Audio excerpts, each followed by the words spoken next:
notes here because I tend to ramble a lot.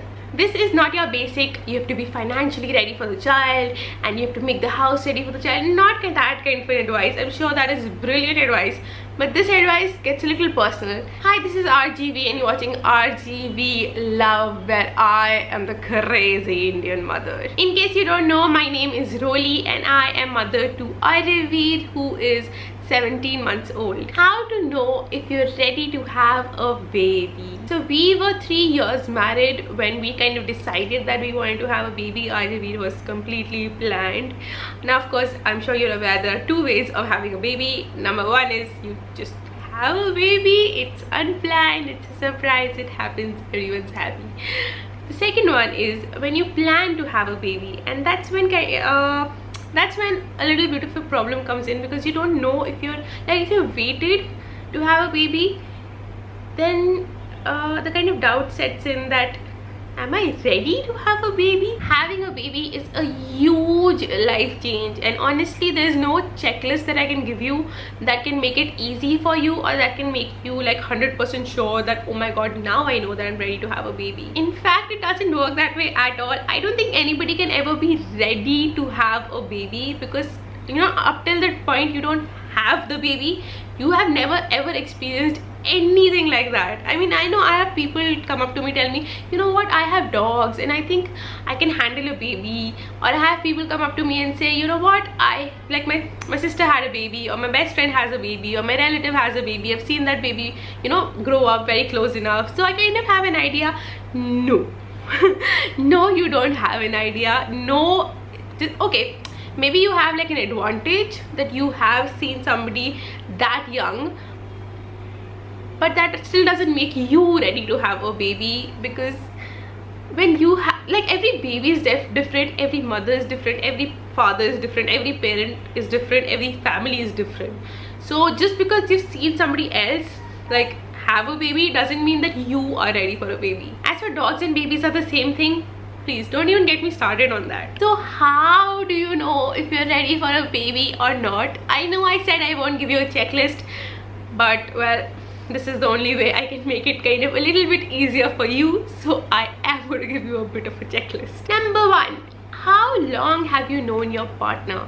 And I don't kind of mean it in a way that, you know, if you've known your partner for 3 years or 5 years, only then you can have a baby. No, I actually mean it in a way that, how long do you know each other and how well do you know each other?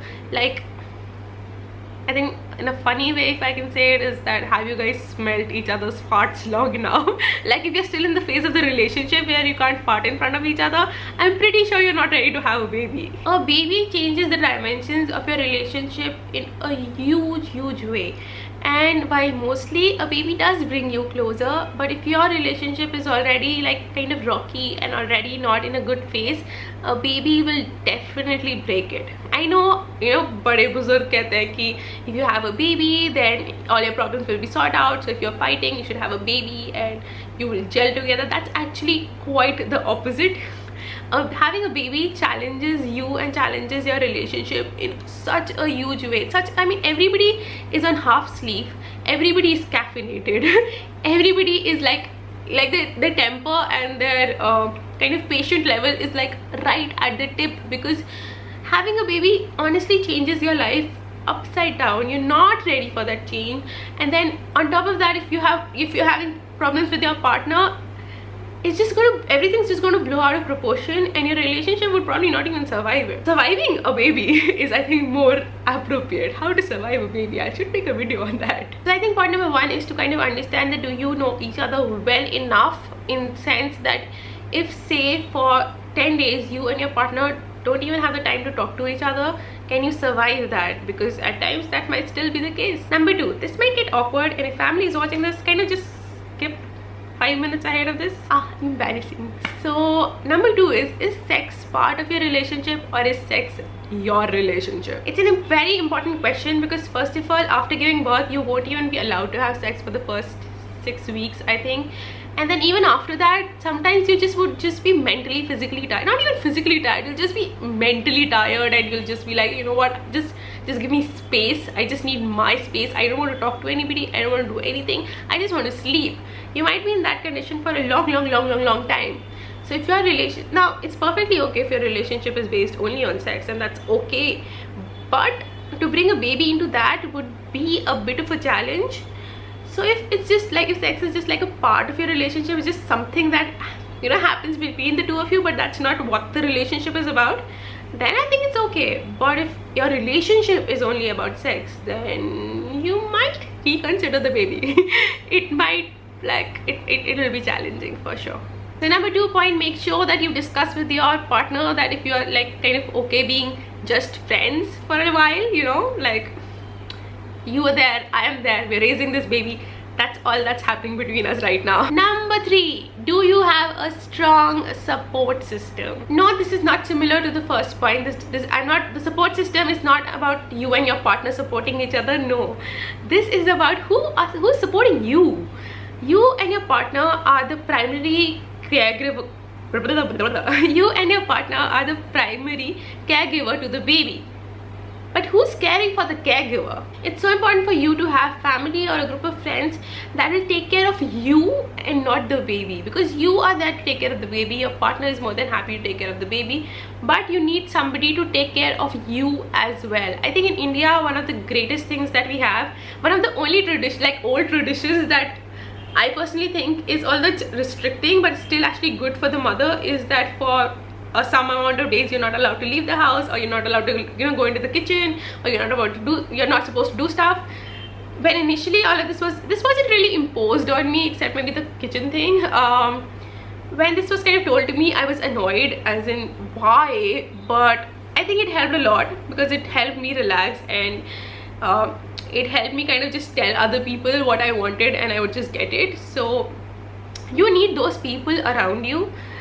If you have a strong support, see, sometimes there are times when babies don't sleep all night, and not just sleep all night, they cry all night, and after a certain point sometimes it just gets to you, and you just need like 5 minutes.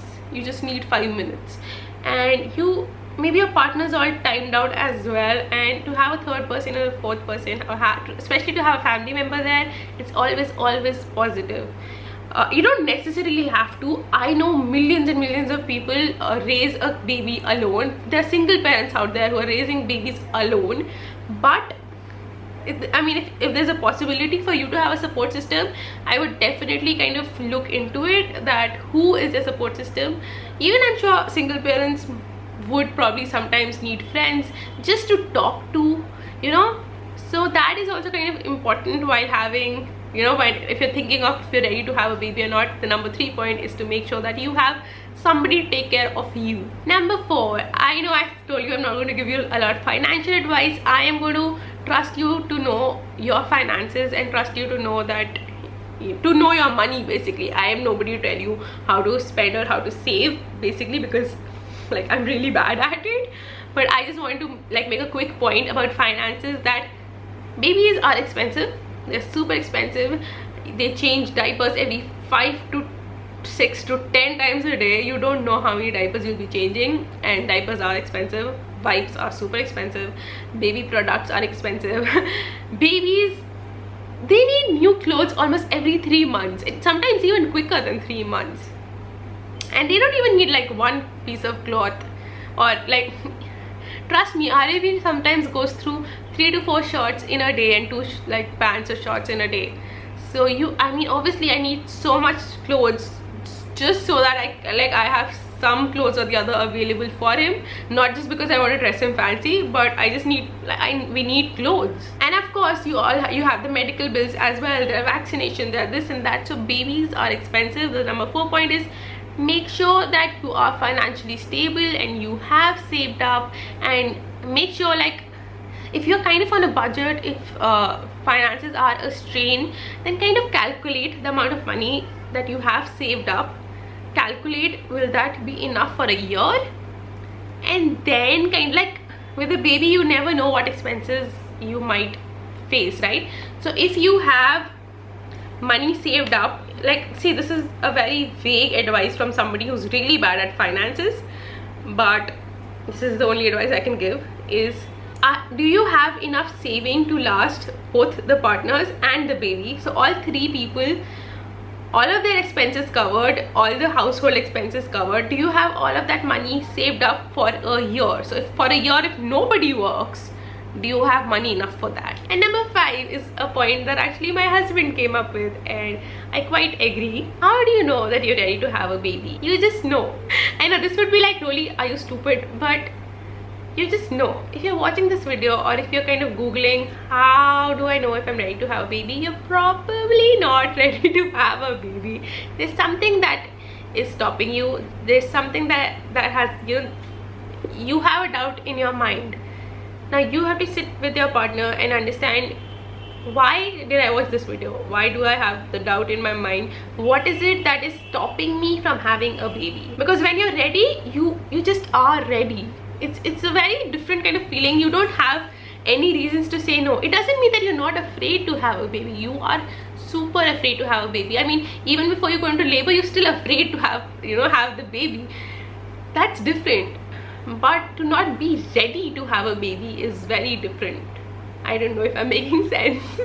But when you're ready, you just know that you're ready. I think it's the animal side of us that speaks to us when we're like, I just want a baby, and I just want a baby. That's basically what happens. It's just your sixth sense. It's just that you know that you want a baby. So yeah, those were my answers to how to know if you're ready to have a baby or not. If you enjoyed this video, then make sure to give it a big thumbs up, click the subscribe button, click that little bell. It will just notify you every time I put up like an awesome video like this.